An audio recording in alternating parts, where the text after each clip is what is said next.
지금 이제 러시아 사태가 전격적으로 하루 만에 말이죠. 휴전이 됐습니다. 그래서 이 휴전이 나오기까지의 이 어떤 그 배경 요인이 작동이 됐는지 러시아 사태를 정리를 해 드리도록 하겠고요. 과연 그럼 이 휴전은 지켜질 수 있을 것이냐? 이런 근본적인 이 문제도 될 수 있고, 중간중간 제가 좀 확인을 하겠습니다. 죄송합니다. 자, 이 뭔가 저도 뭐 아니 똑같은 방송을 하는데 이게 아까는 뭐 안 나오고 지금 나오는데 참 저도 참 굉장히 걱정이 되네요. 과거에 제가 더군다나 이 해킹을 당해 갖고 한 2-3 주간 방송을 못한 경우가 있어 가지고 이런 이 사고가 나면은 제가 뭐 가슴이 덜컹덜컹합니다, 솔직히 말씀드려서. 예. 그래서 러시아 사태와 관련해서 이 벨라루스 대통령의 중재로 이 합의가 됐어요. 그래서 이제 벨라루스 대통령, 그다음에 크레물린 궁의 입장, 그다음에는 이제 또 젤렌스키가 제일 중요한 당사자니까 젤렌스키, 그다음에 미국의 반응, 그리고 이제 바그너 그룹의 수장인 프리고진이 지금 어떤 입장을 가지고 있는지, 그리고 당연히 이제 푸틴 이런 입장, 요런 것들을 종합적으로 정리해 드리겠고요. 미리 말씀을 드린다면 제가 이제 어제 심야 방송을 제 방송을 들으신 분들은 아시겠지만은 저는 어제 이 말씀을 드리면서 이번 러시아 사태는 결국은 푸틴의 승리로 끝나게 되어 있다. 절대로 바그너 그룹은 이기기가 어렵다. 이런 말씀을 제가 드렸어요. "오래가기 어려울 것이다."라고 말씀을 드렸는데, 자 어떻든지 간에 제가 뭐 이런 상황은 저도 이제 경험적으로 많은 그런 경험을 가지고 있어서 사태 분석을 해 드렸는데, 일각에서 뭐 이렇게 좀 자극적으로 말이죠. 뭐 러시아군에 의해서 속속 뭐 이 접속이 되고 러시아군이 속속 투항하고 있다는 등, 뭐 푸틴이 뭐 도망갔다는 등, 뭐 이런 이제 보도는 조금 더 신중할 필요가 있지 않느냐. 왜냐하면 뭐 어차피 지금 외신들 보도를 가지고 우리 국내 언론들도 이제 보도를 하기 때문에 이제 그런 자극성 있는 이런 데 이제 집중하다 보면은 우리 이제 일반 언론들도 마찬가지지만, 그래도 일반 언론은 뭐 다수의 전문 요원들이 있기 때문에 나름대로 많은 검증을 거쳐서 이제 보도를 하긴 하지만은요. 일부 이제 이 제한된 소수밖에 없는 우리 이제 유튜버들의 경우에는 요런 이제 자극성 있는 뭐 이 제목, 썸네일을 뽑아 가지고 조금 이 유인을 하는 경우도 없지 않아 있어요. 이런 점은 우리 보수부 유튜버들이 나름대로 우리 국민들도 신뢰를 많이 받아야만이 지금 이제 기울어진 언론 환경도 고치는 데 기여할 수 있고, 특히 내년 총선에서 우리가 이 다수당을 위치를 점할 수 있는 그런 환경이 오지 않겠느냐. 그런 측면에서 조금 이런 이 민감한 국제 현안이잖아요. 특히 좀 신중을 기하는 것이 좋겠다라고 하는 이 나름대로의 레슨을 저도 좀 받았습니다. 그리고요, 지금 이제 오늘 이 시간에는요, 우리가 이제 6.25 전쟁, 요즘은 이제 동란이라고 하고 전쟁이라고 하는데 6.25 전쟁 발발 73주년이 되는 날입니다. 역사적으로나 정치적으로나 외교적으로 또 여러 가지 이 함축적 의미, 다양한 의미를 갖고 있는데요.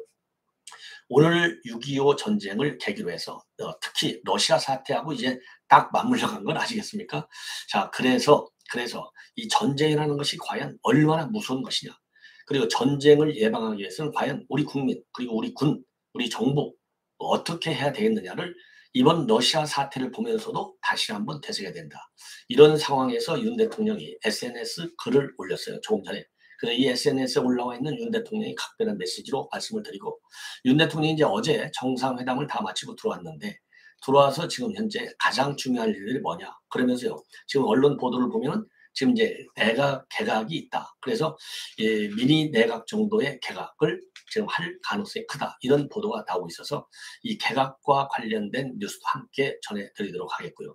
그리고 지금 이제 대만 해협에서는 뭐 어제 오늘 얘기가 아닌데 중국의 호전성이 그 어느 때보다도 굉장히 격렬하게 지금 전개되고 있어요. 그래서 중국 전투기 19대가 지금 떴다. 그래서 대만 해협은요, 이 중간선이 이제 이 사실상의 경계선으로 되어 있는데 중간선을 19대 중국 전투기들이 넘어온 거예요. 그래서 일촉즉발의 위기 상황까지 펼쳐졌다. 이런 보도가 나오고 있어요. 그래서 이러한 내용도 여러분들께 자세하게 전해드리도록 하겠습니다.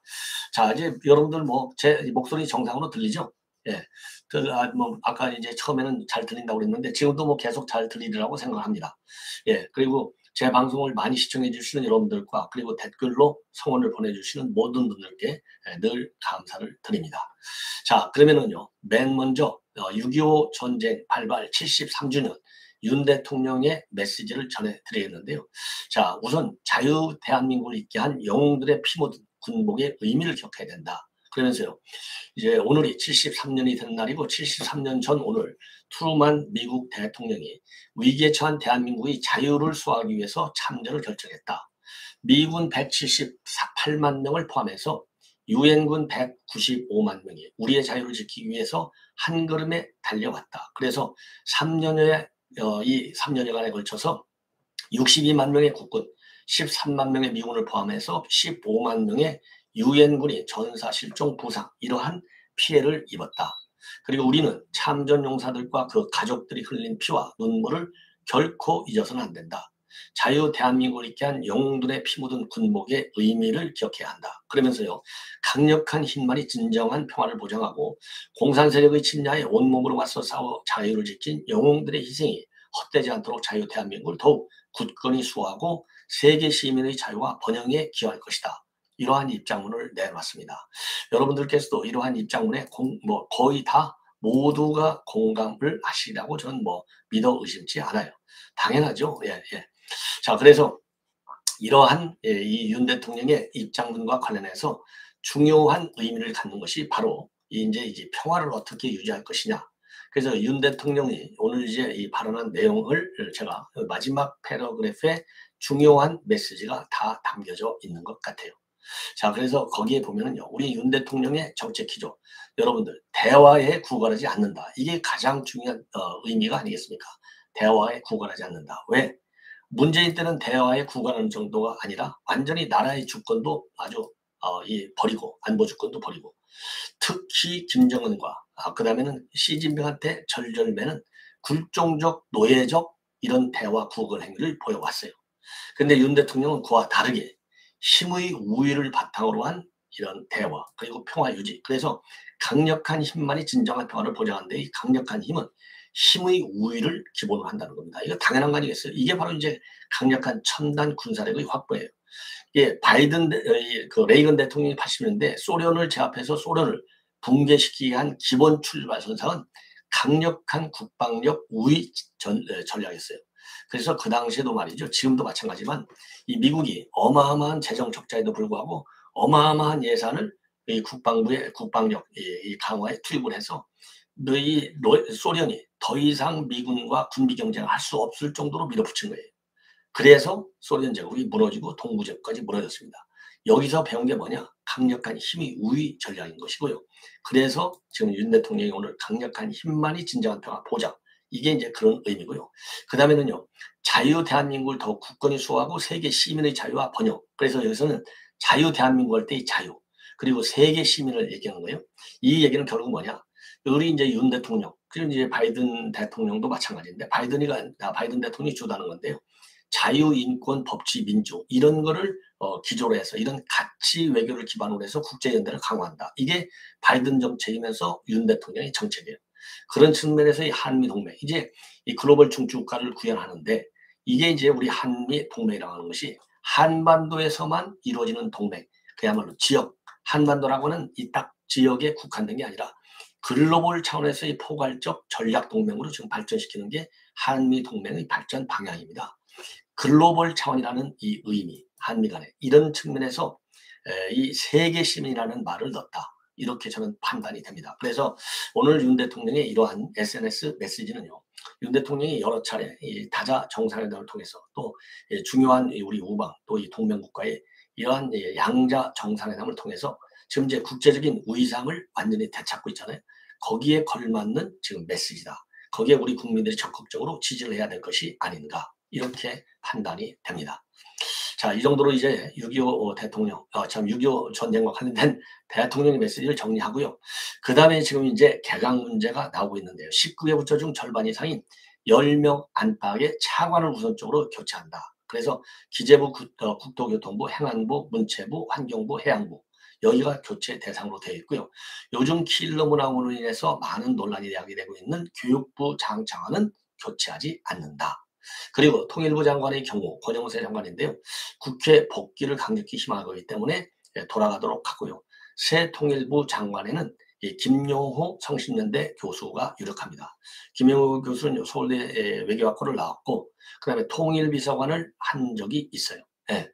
그리고 이제 방통위원장 후보로는 이미 내정돼 있는 이동관 특보가 그대로 간다. 지금 이 정도 보도가 나오고 있습니다. 자, 이번에는요. 우선 이 러시아 사태와 관련해서 제가 이제 어젯밤에도 말씀을 드렸듯이 자, 이 바그너 그룹의 이 수장인 프리고진 오래 못 간다. 절대로 푸틴의 군사력을 이겨낼 수 없다. 이런 말씀을 드렸는데요. 24시간 만에 사실상은 이건 항복이라고 봐요. 예, 사실상 항복. 왜 사실상 항복으로 보냐? 이 용병들, 지금 러시아로 진격한 이 바그너 그룹의 용병들이 원래의 위치로 전부 철수한다. 이게 돼 있고요. 그 다음에는요. 이 바그너 그룹의 용장이 우크라이나로 가는 것이 아니라 어디로 가느냐? 벨라루스로 가는 거예요. 벨라루스. 제3국으로 떠나는 거죠. 왜 벨라루스 가냐? 벨라루스가 이번 협상을 중재했어요. 그러면 통상적으로 이런 큰 전쟁이 있고 또 내전이 있고 이러면은 대개 이제 이 그 중립 국가들 이런 국가들 아니면은 이제 강대국들이 배후에서 조용하게 이 중재 협상에 나서는데 벨라루스라고 하는 조그마한 나라가 어떻게 해서 중재에 나섰느냐? 더군다나 벨라루스는 러시아의 동맹국으로 알려져 있거든요. 자, 이거는 벨라루스 대통령이 루카셴코요. 이 벨라루스 대통령이 지금 푸틴하고도 당연히 굉장히 가깝고 그 다음에는요. 이 프리고진이라고 하는 바그너 그룹의 수장하고도 20여 년간의 어마어마한 가까운 친교 관계를 유지하고 있다고 합니다. 그래서 개인적인 신뢰 관계가 이 푸틴과 그다음에 이 프리고진의 중재 협상을 이끌었는데 굉장히 중요한 요인이 됐다. 그러면 왜 이렇게 하루 만에 협상에 응했느냐? 우선요, 벨라루스 대통령이 먼저 푸틴 대통령한테 이거 내전 중단시키는 게 좋겠다. 그리고 또 프리고진한테도 똑같은 얘기를 한 거죠. 그래서 이 협상을 개시했고요. 협상 타결의 핵심은 우선 지금 이제 푸틴 대통령이 말이죠. 이 특별 지시를 해가지고 이 프리고진을 갖다가 즉각적으로 체포해서 처벌하라. 그래서 러시아 검찰과 러시아 연방보안국에서 체포 작전에 돌입을 했어요. 근데 이거를 이제 절대 안 한다. 처벌을 안 한다. 그러면서 벨라루스로 떠나는 이런 이제 합의를 한 겁니다. 그리고 바그너 그룹의 용병들도 별도 처벌을 안 한다. 이렇게 되어 있어요. 그러니까 처벌을 안 한다는 게 굉장히 중요한 그 협상 요인이 된 것이고요. 두 번째로는 이제 공식적으로는 왜냐면 내가 뭐 처벌하지 안 한다니까 뭐 안 한다고 해서 내전을 중단했다 이렇게 발표할 수는 없잖아요. 그래서 지금 양측에서 나오는 얘기는 유혈 사태를 피하는 것이 책임자 처벌보다도 훨씬 더 중요하다. 그래갖고 더 이상의 추가적인 손실은 일어나지 않도록 막아야 되겠다. 요게 이제 두 번째 요인으로 그렇게 이제 발표가 되고 있어요. 그래서 지금 이제 가장 큰 협상 내용은요. 처벌하지 않는다는 거. 그러죠? 예, 바그너 그룹의 수장. 그리고 이제 평화롭게 벨라루스로 떠나게 한다는 점. 그리고 세 번째 요인은 지금 이제 우리가 궁금한 게 말이죠. 지금 러시아 군부가 말하자면 우크라이나에 있는 바그너 그룹의 후방 캠프를 이 공격해가지고 2,000명의 유혈 사태가 벌어졌다. 이게 프리고진 측의 주장입니다. 그래서 러시아 군부를 이 바그너 그룹 공격의 책임을 갖고 있는 러시아 국방장관을 비롯한 군부 세력을 처벌하라. 이게 이제 프리고진의 이 주장 중에 하나 있는데요. 러시아 군부 처벌 여부에 관해서 여기에서도 어떤 합의를 했는지 요 부분에 대해서는 지금 보도가 나오지 않고 있습니다. 자, 그래서 그리고요. 이번 사태가 우크라이나 전쟁에 어떤 영향을 줄 것이냐 이 문제에 관해서는 전혀 영향이 없다. 딱 잘라서 입장을 발표하는 것이 바로 푸틴이다. 왜 그러냐면 우크라이나 전쟁에 영향을 주지 않는다라고 해야만이 이 우크라이나 전을 끌고 갈 수 있잖아요. 더군다나 지금 이 젤렌스키가 지금 우크라이나 중에 대규모 반격이 지금 진행되고 있는 그런 상황이기 때문에 더더욱이 우크라이나 전쟁에 미치는 영향은 없다. 이렇게 딱 잘라서 말할 수밖에 없는 것이 아닌가.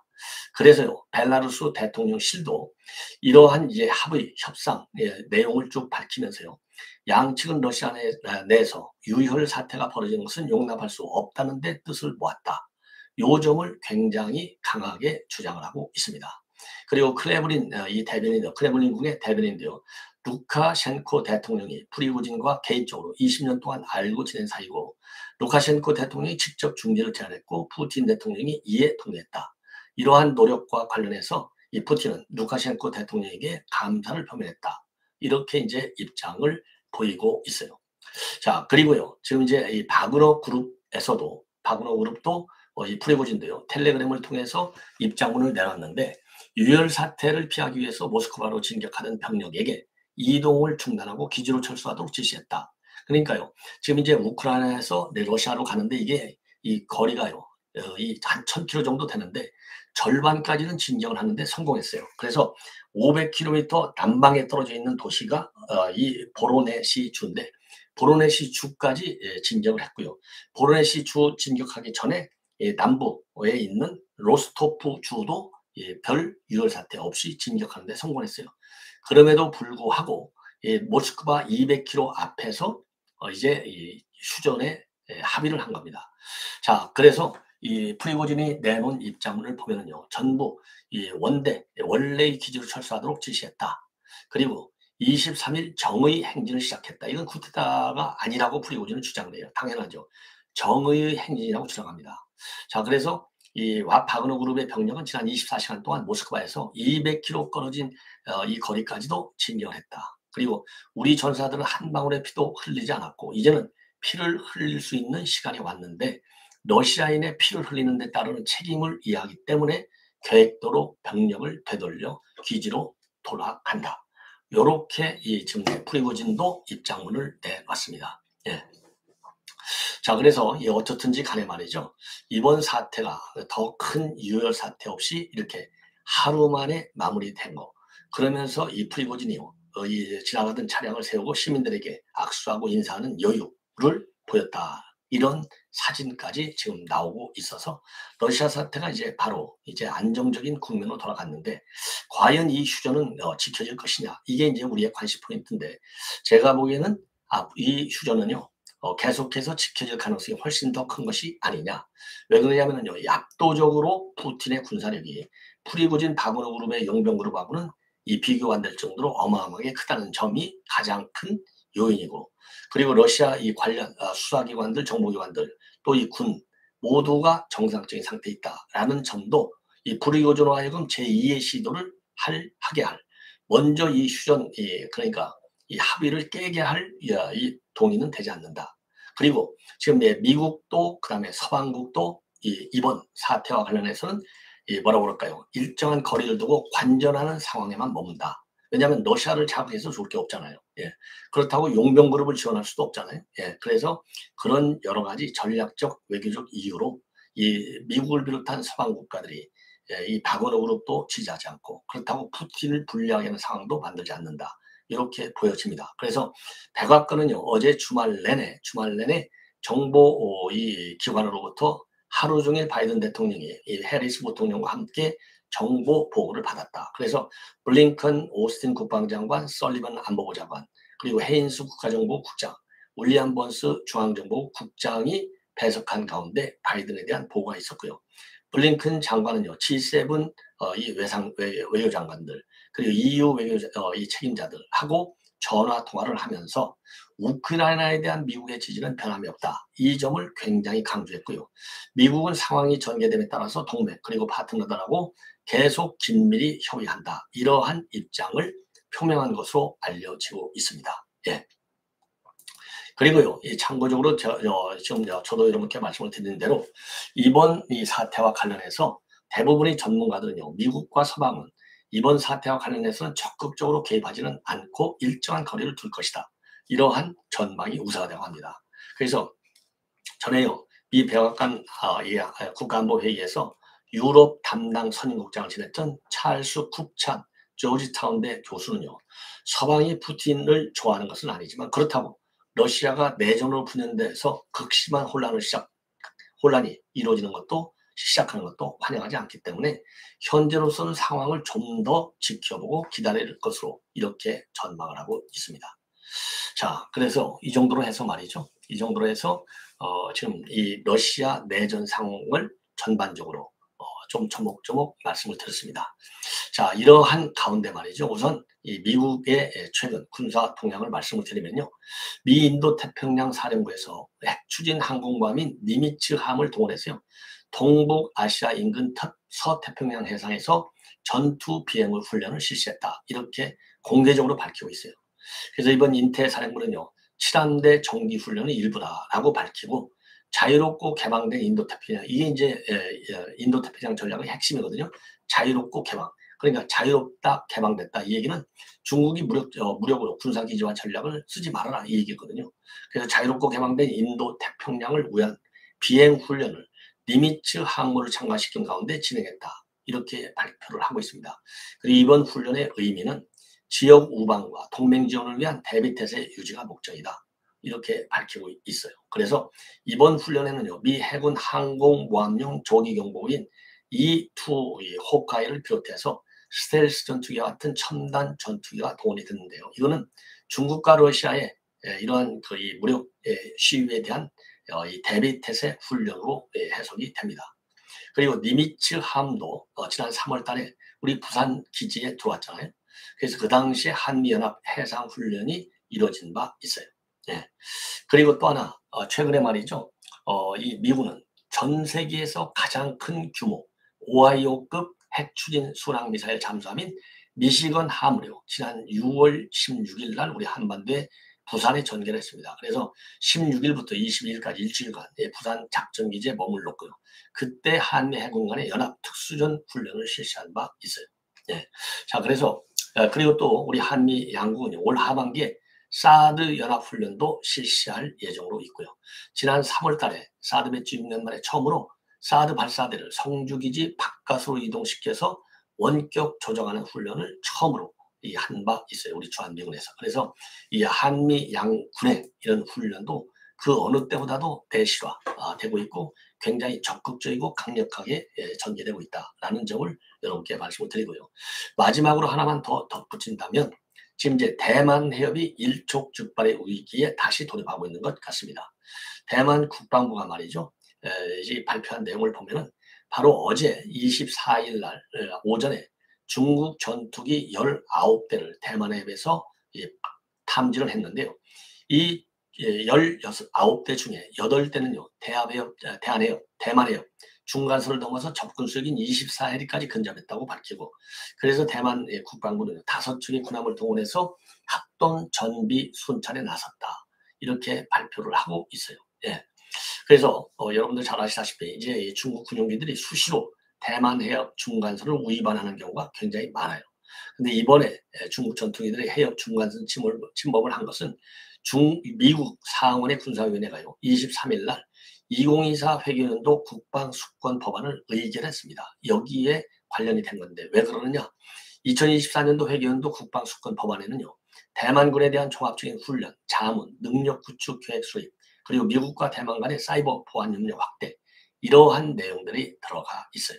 그러니까 이러한 미국과 대만 간의 군사 협력 여기에 대한 강력한 불만의 표시로 대만 해협 상공에서 일촉즉발의 무력 시위를 한 것이 아닌가 이렇게 생각이 듭니다.